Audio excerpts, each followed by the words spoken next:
नमस्कार दोस्तों, my channel में आपका बहुत बहुत स्वागत है। आज हम एक ऐसे मुद्दे पे बात करने वाले हैं जो कि हम सभी अभिभावकों के लिए जानना बहुत ज़रूरी है।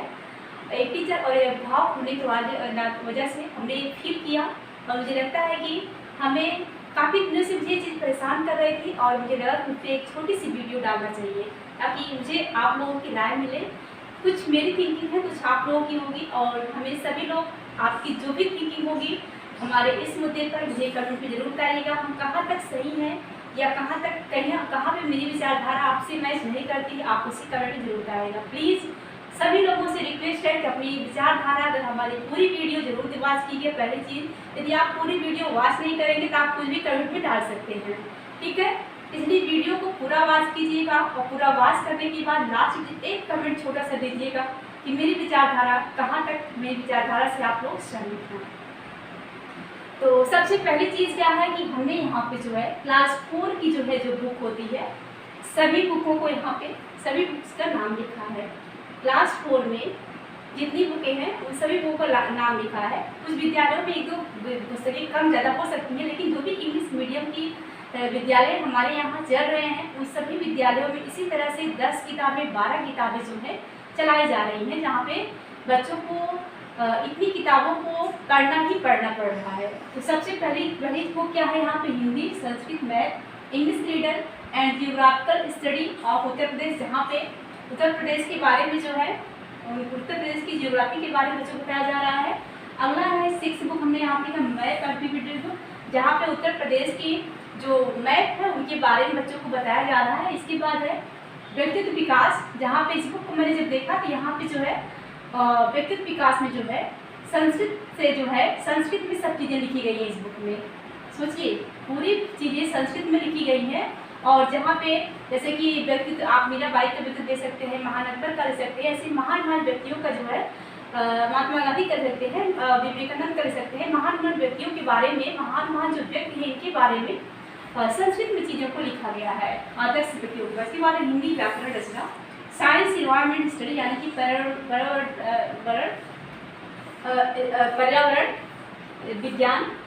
विज्ञान और पर्यावरण अध्ययन, कंप्यूटर और जनरल नॉलेज जिसमें यूपी जीके के बारे में दिया गया है। फिर एक किताब है गौरवशाली भारत, जिसमें मैंने देखा कि हिस्ट्री के बारे में बच्चों को बहुत सी चीज़ें पढ़ने के लिए दी गई हैं।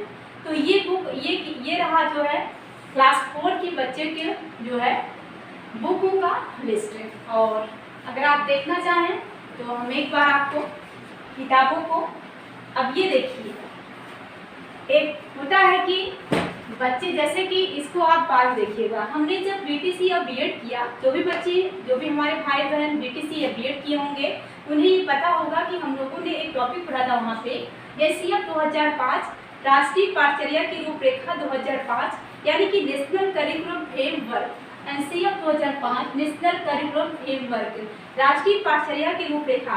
इसका मुख्य सूत्र क्या था? इसका मुख्य सूत्र था कि लर्निंग विदाउट बर्डन, शिक्षा बिना बोझ के।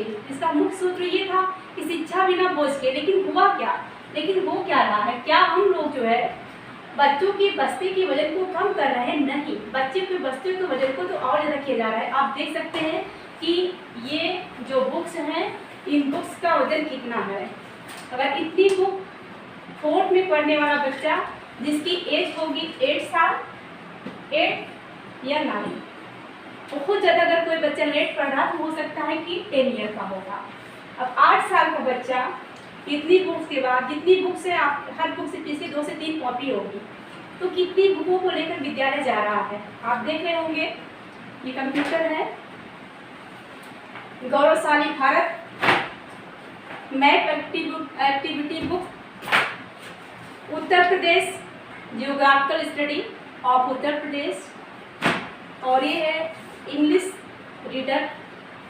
इसके बाद है व्यक्तित्व विकास, जिससे हमने बताया कि पूरा आप देख पा रहे होंगे इसमें सब चीज़ जो है संस्कृत में दिया गया है।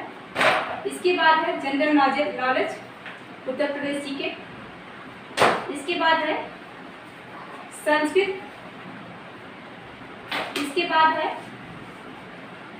मैथमेटिक्स, और इसके बाद है हिंदी व्याकरण रचना।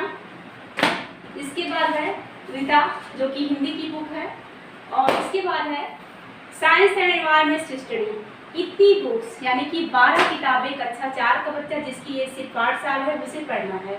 तो मुझे ये बताइए, जैसे कि हमारा ये सीएफ 2005 ये कहता है, क्या आपको यहाँ पे ये समझ लग रहा है कि बच्चे की बस्ती का वजन कम हो रहा है? ये सिद्धांत यहाँ पे काम कर रहा है, बच्चे की बस्ती का वजन तो और ज़्यादा बढ़ जा रहा है। अब हम कहते हैं कि ये कहता है करके सीखने पर बल दीजिए। ये फार्मूला कहता है सीएफ 2005, एक ऐसी शिक्षा नीति हमारे देश में आई 2005 में जिसने शिक्षा को इम्प्रूव करने का काफ़ी प्रयास किया और बहुत ही ज़्यादा अच्छा दस्तावेज रहा शिक्षा के क्षेत्र में। लेकिन अब ये कहता है कि करके सीखने में बल, अगर बच्चा 8 साल का है और उसकी 12 किताबें पढ़नी है, मुझे नहीं लगता है कि वो करके सीखने की एक्टिविटी पे ज़्यादा बल दे पाएगा। उसे तो 12 किताबों को रटने की चिंता होगी, हमें ये चीज़ रटना है, लर्न करना बिस रटने की भी, जैसे कि एसएफ 2005 जो है रट्टा मारने की प्रणाली को से बच्चे को दूर करता है। लेकिन यहाँ बच्चा क्या करेगा, बच्चे की क्षमता ही नहीं है उतना जो है समझने की, तो बच्चा याद ही तो करेगा इतनी बुकों को। तो ये चीज़ यहाँ पे फेल हो रही है। शिक्षा प्रणाली की हमारी ये व्यवस्था है, मुझे नहीं लगता कि यहाँ पे काम कर रही है। इसके बाद हमने यहाँ पे एसएफ 2005 की जो कार्यशाला है एनसीईआरटी के द्वारा नई दिल्ली में जो तैयार की गई थी, हमने एक पॉइंट लिखा था। अब हम बात करते हैं बाल केंद्रित शिक्षा की, चाइल्ड सेंटर्ड एजुकेशन।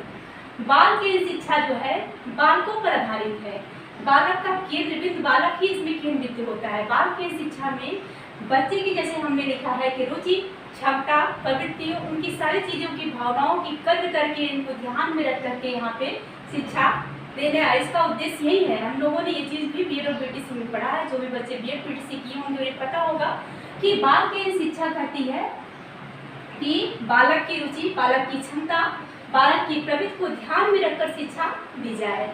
अब यहाँ पे जो है अगर बच्चे को इतनी किताबों की बोझ की वजह से ला दिया जाएगा, तो यहाँ पे अगर बालक की जो क्षमता है ये तो बिल्कुल नहीं, उसकी मुझे नहीं लगता कि 8 साल के बच्चे की जो क्षमता है वो 12 किताबों की पढ़ने की है, नहीं है। तो बाल की शिक्षा यहाँ पे कहाँ पे लागू हो रही है? मेरी जो भी विचारधारा थी मैंने आप लोगों से अपने विचारों को साझा किया, और मेरी एक गुजारिश आपसे होगी कि वीडियो को पूरा देखिएगा, शेयर कीजिएगा, जितना ज़्यादा हो सकेगा उतना शेयर कीजिएगा। और हम ये देखना चाहते हैं कि कितने लोग हैं जो मेरे विचारों से सहमत हैं, जो भी अभिभावक हैं, जो भी गार्जियंस हैं, सभी के पास ये वीडियो पहुंचनी चाहिए। टीचर्स के पास हमारी शिक्षा व्यवस्था में जो एक बहुत बड़ा फार्मूला हमारे देश में एक शिक्षा व्यवस्था के लिए आया एनसीईआरटी 2005, आज वो मुझे फिर होता हुआ दिखाई दे रहा है, जो कि सही था। कक्षा 4 का बच्चा जो 8 साल का है, मुझे नहीं लगता है कि उसको 5 किताबों से ज़्यादा पढ़ने की ज़रूरत है, जहाँ तक मेरी विचारधारा है। कक्षा 8 से या 9 साल के बच्चे को 4-5 किताबें तो उनके लिए बहुत हो सकती हैं। अगर आप देखें तो अगर हमारी जो मातृभाषा है उन्हें हिंदी पढ़ाइए, मैथ पढ़ाइए, इंग्लिश पढ़ाइए, जो कि आज के समय में इंग्लिश जानना बहुत ज़रूरी है। तो इंग्लिश में ही आप कुछ चीज़ों को संस्कृत जो सब्जेक्ट है उसे आप हिंदी में ही थोड़ा सा जोड़ सकते हैं। कुछ टॉपिक 3 से 4, 5, 6 लेसन संस्कृत का हिंदी में दे सकते हैं, जिससे बच्चे को ये ना लगे कि मुझे इतनी किताबें पढ़नी है, हिंदी संस्कृत भी हो जाए। इसके बाद जो है मैथ्स हो सकता है, इसके बाद हमारा इंग्लिश, और इंग्लिश का ग्रामर एक में 3 बुक हो गया।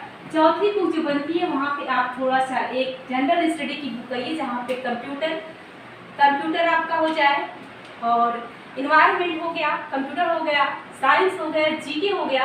ये सभी को मुझे लगता है कि जो एक जीके की बुक बना करके हम उसमें सभी चीज़ों को शामिल कर सकते हैं। 4 बुक तो मुझे लगता है बहुत, अगर 5वीं भी कोई है तो 5 भी हो सकती है, लेकिन मुझे नहीं लगता कि इससे ज़्यादा बुक की जरूरत है कक्षा 4 के बच्चों को।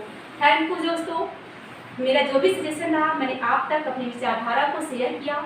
जिन भाई बहनों को मेरी बातें सही लगी हो प्लीज़ मुझे कमेंट जरूर कीजिएगा। थैंक यू, मिलते हैं अपनी क्लास को लेकर। बहुत बहुत धन्यवाद।